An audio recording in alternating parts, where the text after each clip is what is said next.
बिस्मिल्लाहिर्रहमानिर्रहीम। मेरा नाम डॉक्टर शाज़िया कवल अज़ीमी है। आज हम जिस मौजू पे पॉडकास्ट करने जा रहे हैं वो नहायत ही अहम है और इसका उन्वान है कि सास और बहू के बाहमी ताल्लुकात और इनको हम बेहतर किस तरह कर सकते हैं और इसका मेडिकल जो है उस सारे फ़ीमेल के उस पे यानी उसकी फर्टिलिटी और बच्चों पे क्या असर हो सकता है। तो इस सिलसिले में हमारे साथ मौजूद हैं प्रोफेसर डॉक्टर फ़ौज़े यास्मीन। अस्सलाम वालेकुम। वालेकुम अस्सलाम जी, क्या हाल है आपके? ठीक ठाक। तो डॉक्टर साहबा, इस मौजू पे क्या बात आप डिस्कस करना इसमें तो ये तो एक बहुत बड़ा सोशल इशू है और पता नहीं सदियां गुजर गई हैं इसको हल करने के लिए, जो कि हल नहीं हो रहा।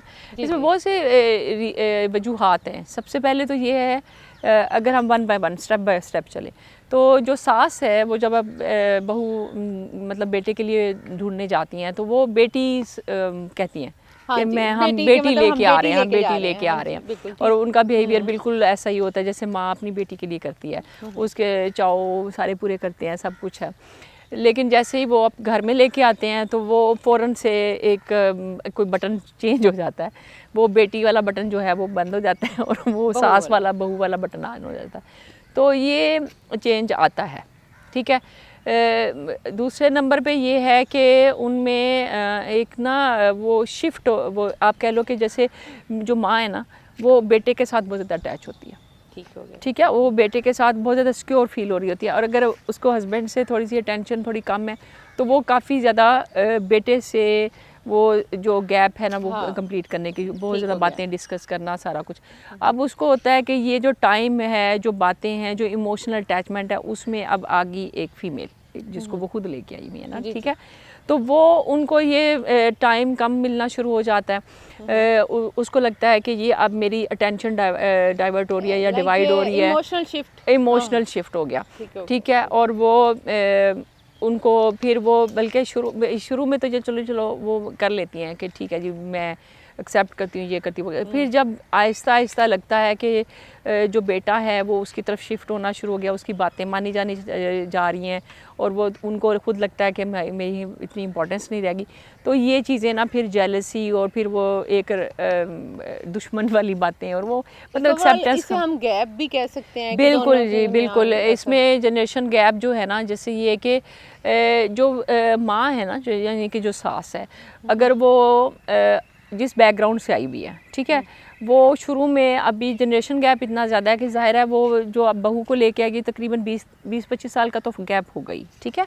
अब उस जो सास है उसकी अपब्रिंगिंग थी एक ऐसा माहौल जिसमें एक वो डोमिनेंट पर्सनैलिटी का है, या उनके घर में कोई बाप है जिसके हुक्म के मुताबिक वो सारा एक फैमिली चल रही है। उनमें सेक्रीफाइस भी होता है बहुत ज़्यादा, और उनमें ये उसके अकॉर्डिंगली उनकी सोसाइटी या बॉडी उनकी अकॉर्डिंगली उनके घर का स्ट्रक्चर चल रहा होता है। जब ये अपने घर में आती हैं माँ बन के, तो ये कंट्रोलिंग ही होती है, वो उसके जो अपब्रिंगिंग हुई होती है उसके के मुताबिक वो अपना घर को स्ट्रक्चर किया होता है। अब ये फ़ीमेल आई बाहर से बहू, उसमें आजकल की जो जनरेशन है उसमें वो फ्रीडम है, वो रिस्क टेकिंग बिहेवियर भी होता है उनमें, वो नई नई चीज़ें एक्सप्लोर भी करते हैं, एडवेंचरस भी होते हैं। वो वाली जो बाउंड्रीज़ हैं वो उनके लिए वो बाउंड्रीज़ नहीं होती, उनकी कल्चरल और सोशल बाउंड्रीज़ डिफरेंट हैं। तो ये काफ़ी चीज़ें हैं जिसकी वजह से उनकी अंडरस्टैंडिंग में बहुत ज़्यादा गैप आ जाता है। और इसमें ये भी है कि वो डिस्कस भी नहीं करते, इसको एड्रेस भी नहीं करते, ये फिर गैप ये कम्युनिकेशन गैप भी आ जाता है। हाँ जी, हाँ जी, कम्युनिकेशन गैप भी आ जाता है। और इसमें ये भी है कि जो बहू जब आती है ना, एक्सपेक्टेशंस होती हैं उसकी कि जिस तरह से लाड प्यार से मैं अपने घर में रही थी, और जैसे ये मुझे शादी से पहले मेरे जितना इन्होंने आओ भगत की प्यार किया, अब वो ये समझती है कि ये लेके आ रही होती है। उसको ये होता है कि मुझे घर वाले इतना प्यार देंगे, ऐसे करेंगे, रिस्पेक्ट देंगे, मेरी बातें मानी जाएंगी, मुझे बेटी का दर्जा दिया जाएगा। और इधर से सास कहती है कि जब वो आएगी तो वो मुझे माँ कहेगी और मेरी बातें मानेगी और मुझे मेरी बातों को ओवर रूल नहीं करेगी, मुझे कंट्रोल नहीं करेगी।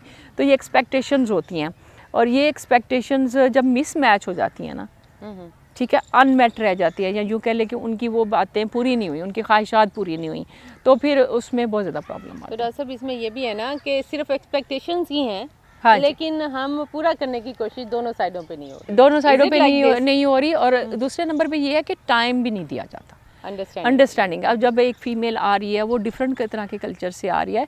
इवन हम देखें ना, हम अगर जो घरों में रह रहे होते हैं ना बहन भाई, वो बेशक एक ही सेटअप में रह रहे हों, एक ही ब्लड रिलेशन है, एक चीज़ का ही खाना खाते हैं, एक तरह का ही रहते हैं, फिर भी उनके माइंड डिफरेंट होते हैं। ठीक है, तो आप एक लेके आ रहे हो पर्सन को, जीती जागती इंसान है, जिसके इमोशंस हैं, जिसकी लाइकिंग्स हैं, जिसकी खुशियाँ हैं, और वो आप जब उसको टाइम चाहिए आपकी घर में एडजस्ट होने के लिए।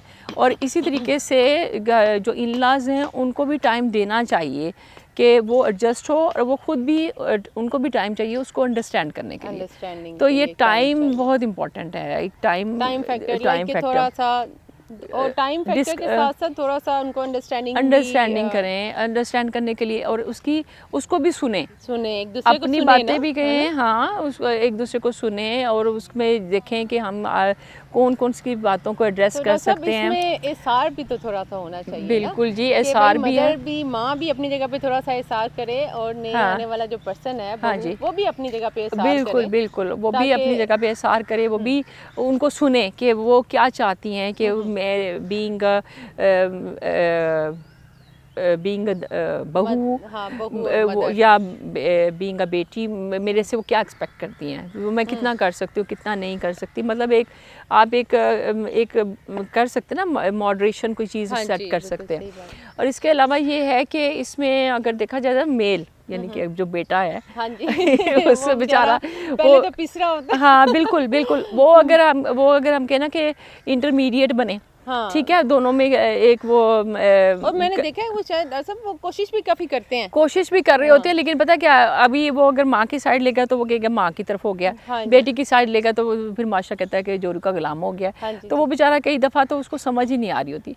तो मेरे ख्याल में टाइम चाहिए और कम्युनिकेशन। हर रिलेशनशिप को अंडरस्टैंड करने के लिए थोड़ा सा टाइम देना चाहिए, और आपस में बात करें, कम्युनिकेट करें। मैसेज क्या देना चाह रही हैं आप इस पॉडकास्ट के थ्रू हमारे ऑडियंस को? देखें जी, अभी ये जो चीज़ हमने डिस्कस की ना, इसका इम्पैक्ट क्या होता है? इसका इम्पैक्ट होता है फीमेल, मतलब पूरे की जो एक कुंबा है ना, उसकी मेंटल हेल्थ पे।